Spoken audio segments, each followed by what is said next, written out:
Greetings and welcome, good folks, to the Albino Lullaby Episode 1 review.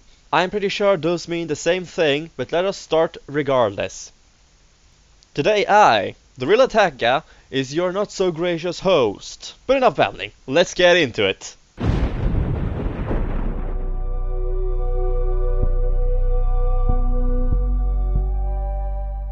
Albino Lullaby is set in what first appears to be a steampunkish setting. However, it also appears to still be set in the modern time. Now, the creators told that this game is a horror game. Nevertheless, I cannot define it as a horror.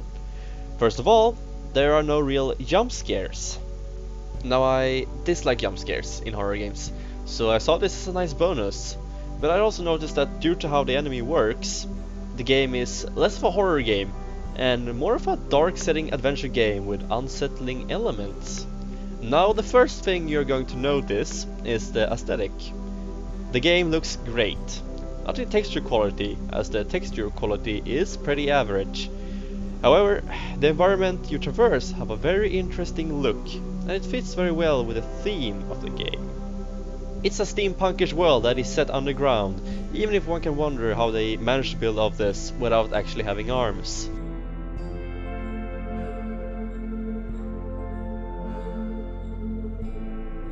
The game is obviously played from a first-person perspective with a very simple controls.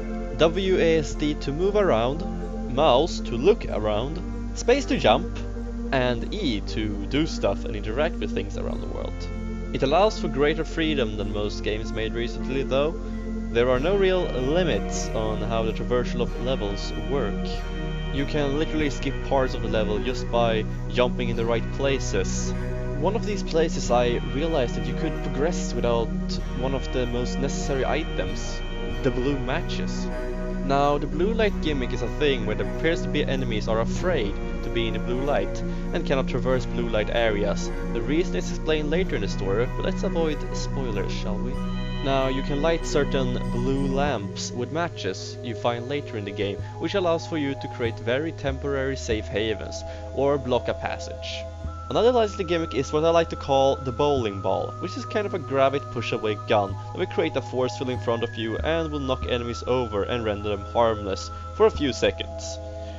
It does, however, needs to be charged after one use, but the charge stations are literally everywhere.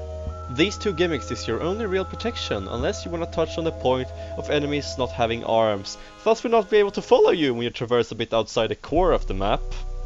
Other than that, what you are gonna spend your time doing is picking up story-related notes, pressing buttons, plugging in cables, and picking up keys. You know, the basic of an adventure game.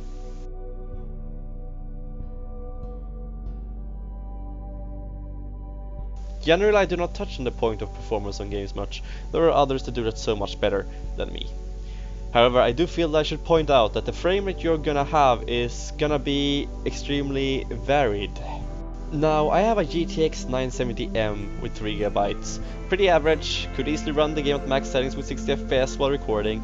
This, however, did only work properly in certain areas of the game. Many times I found that the game would stop using my graphics card to its full extent, thus lowering the frame rate to around 45. Other than that, the game ran great. Just expected from an Unreal Engine 4 game. I'm also gonna point out that the end areas of the game are grandiose in scale. That my frame rate literally dropped a lot, reaching as low as to 20 to 30 FPS, so I could recommend lowering your graphics setting in this area of the game, unless you're running a very strong setup such as a Titan.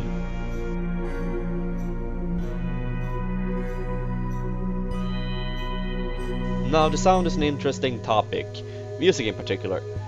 You are gonna find that the music is not always gonna follow your pace. More than once I had the music randomly start playing, even when nothing was happening. The game has a lot of silence as well, on that topic, as there is not always background music and just dead silence, which works well for certain scenes.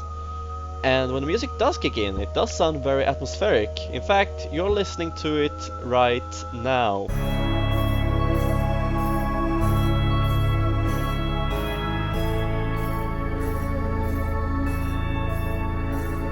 Even if it sounds great, the irregularity is a bit weird and should be fixed in the next episode.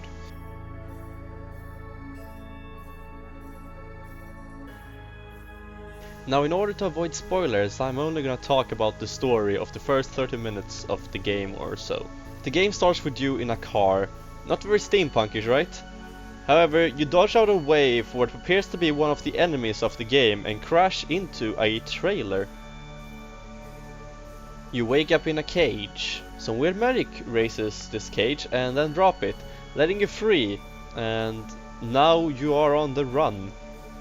You go through a very odd place where you can read a note that says that they dragged you from a car they wrecked and to have fun with you. Then you, on accident, proceeds to kill some very important creatures in that society. Oh, they are overjoyed of your contribution to their society. Now, personally, I think the story is a really nice put together. It got me invested into the game, and surprisingly, I'm actually looking forward for episode 2 of the story, because I want to find more answer on what's going on in this odd world.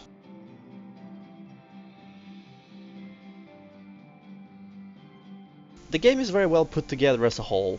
It looks pretty, it plays pretty well, while providing a nice in-depth story with a very odd world to explore. The only gripe is that the stealth mechanics are very unpolished, thus I threw out stealth a bit into the game and instead went with a high-speed running option. A very nice point is that the game rarely takes over your character most of the time and you are always in control, even if you did once encounter a bug where I got stuck after a cutscene. Another note is that the game does not autosave often. It's during the specific key points of the game, so if you die you might get thrown back quite a bit. Personally, I give this game 8 out of 10 handouts. You can argue that this is not a proper rating system, but I think it's a star system. By judging each key point of the game, I would have given it a 9 if the music assets were better engineered into the game. And the soundtrack is very limited. Nothing it can't do better in episode 2 along with the stealth mechanics.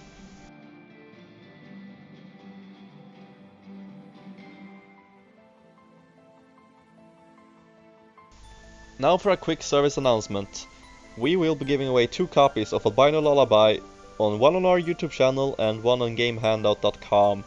The details will be disclosed in the future either through a YouTube video or through the website, so feel free to sign up or potentially to subscribe for more information.